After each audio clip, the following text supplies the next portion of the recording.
All Blacks and Argentina kick off their Rugby Championship campaign at Sky Stadium in Wellington, where the All Blacks do not have the best record at all. Los Pumas will be coming into this one with their tails up. They've beaten All Blacks in New Zealand before. It has happened. Why not do it again? Can Razor keep his unbeaten record, or can Los Pumas ruin the party? Before we get into it, hit that subscribe. Let me know in the comments what you guys think. Who's winning this one? How far they're going to win it by? Who's scoring the first try? Who's going to be the man of the match? Let me know in the comments. I love to hear what you guys think. Hit that subscribe. Let's get into it. So the All Blacks are going for their 5th straight Rugby Championship title, and Argentina are looking to get their first ever title. And where better to start it than going head-to-head in New Zealand? How good. While I'm recording this, Argentinian side hasn't been announced yet, but the All Black side has, and there's been a couple of interesting changes, but all around a very, very exciting team, and I'm excited to see how these guys go. A few changes have been made, and man, this is a stacked All Blacks team. And if this team doesn't do well, doesn't convincingly beat the Argentina side or Los Pumas, I think, then there's a lot of question marks, a lot of questions to be asked and answered.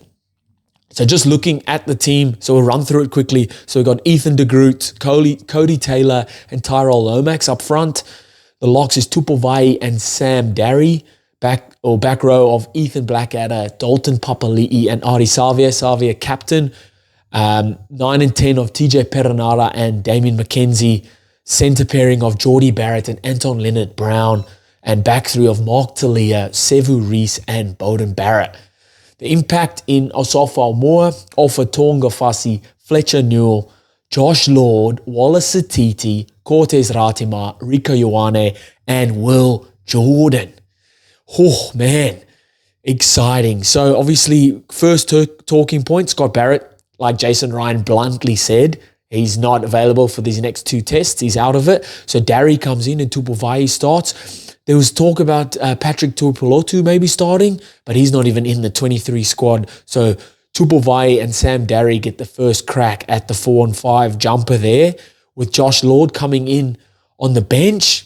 Very exciting for Josh Lord as well. I think he's only played, is it 1 or 2 tests, I'm sure. Rain with injuries, man, so it's good to see him back in the mix. Sammy Penny-Finau totally dropped out of the squad. Got his opportunities versus England, and I put him in my predicted squad, but I said it was like last chance for him, so he's totally been dropped out. Ethan Blackadder comes in at number 6, and Wallace Satiti comes on the bench as that replacement back rower, and that is super exciting. I love that. The opportunity he got against Fiji, only a little small opportunity, only played a couple minutes, but exciting as all, man. Loves to carry the ball up, and it reminds me of Luaki back in the day. If Luaki and Rodney Soyalo mixed together, I feel like that's the type of player I'm seeing with him. Centre pairing for me, oh man, Jordie Barrett, Anton Leonard-Brown. So Rico Ioane is dropped out of the starting lineup, and he will be on the bench. But so Jordie Barrett for me was always like set in stone. He's your 12, good ball carrier, strong defensively. And with the ball carries, always getting you over that advantage line. So it really sets the tone for the All Blacks first phase. And then Anton Leonard-Brown, I think he's just getting rewarded on form. He's been playing out of his skin all season for the Chiefs. Then every opportunity he's got for the All Blacks, he's done an absolute job. So he's probably just been given the nod like, mate, you've been playing fantastically. Just keep doing that. And he's almost got that Conrad Smith about him, where he's probably not going to win you a game, not going to make that outrageous play, but what he brings is those non-negotiables. So your tackles, he's making his one-on-one tackles. If he has to run a line to carry the ball up, he's going to do that for you. He runs the dummy line really well. His communication across that back line, strong play in that regard. And I think the link up he'll have with Damien McKenzie, really, really nice. On Rugby 08, they would have that green shimmer between the two because their chemistry, real high. So then Yeah, on the bench, so Bolden Barrett starts at fullback. There's a lot of talk about Will Jordan coming straight into it, but man, I think it's good that Jordan is on the bench. It's very scary as well. So to see where he will come on, maybe he comes on at fullback, maybe at wing. But what I love about Rico Ioane being on the bench is there's potential that he could come on the wing as well. Get Geordie and Anton Linder-Brown to play a full match. Bring Rico Ioane on in the wing. We all know what he's capable of doing for the All Blacks on the wing. Holy. And when he burst onto the scene, that was his favorable position. And it was scary, man. Give him the ball from anywhere on the park and he's causing havoc. So the thought of that potentially happening is a big plus for the All Blacks and a scary thought for Argentina. All right, so where the game will be won or lost, I feel set piece, massive part of the game. Huge for the All Blacks. Obviously, their line-out got found out versus England. Argentina will be very aware of this and will definitely try to disrupt their line-outs, disrupt their rucks. No, sorry, we're on set piece. Disrupt their line-outs and disrupt their scrums.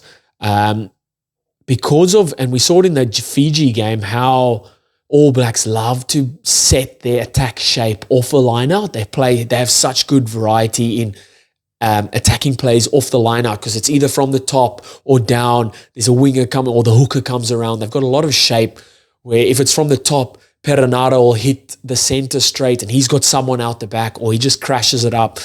And that really sets their play then for the next phases, going around the corner or cutting back.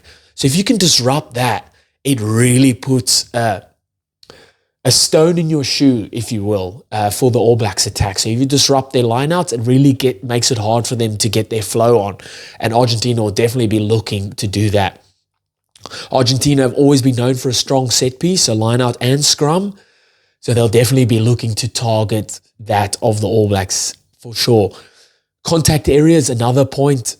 Man, the Los Pumas, they are physical. They're very passionate.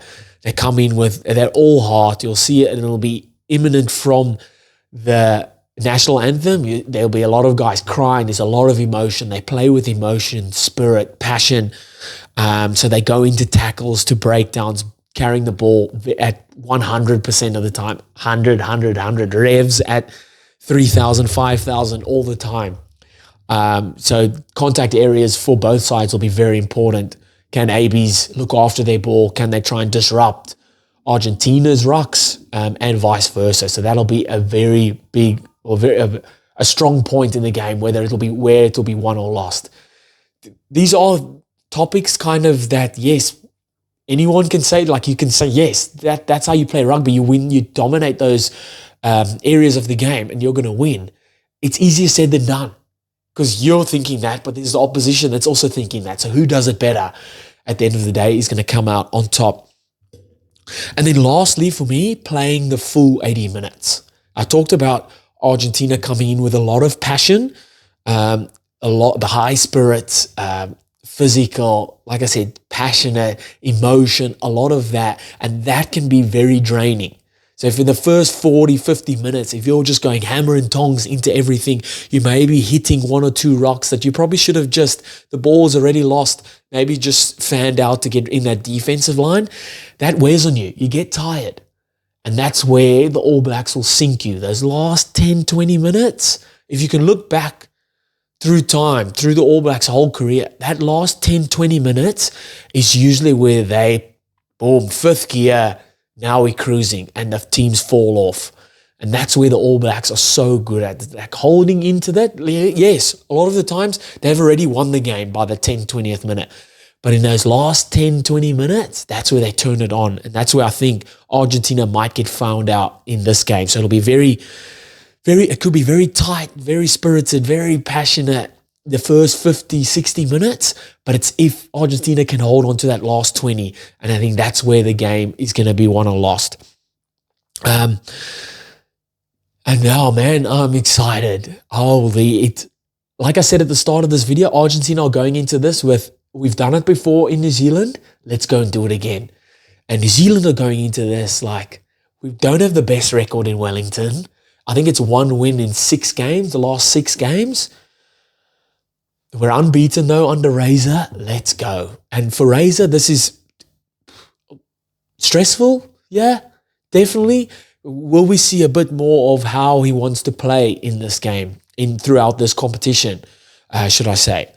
Very interesting. Can't wait for it. I'm going to go All Blacks. All Blacks by 1-12. In that 1-12 bracket. I think it's going to be a little bit closer than what most people are thinking. Again, let me know in the comments what you guys think. Love to hear from you. The Rugby Championship is here. Let's go, man. Let me know what you guys think. And I'll see you next time. Bye.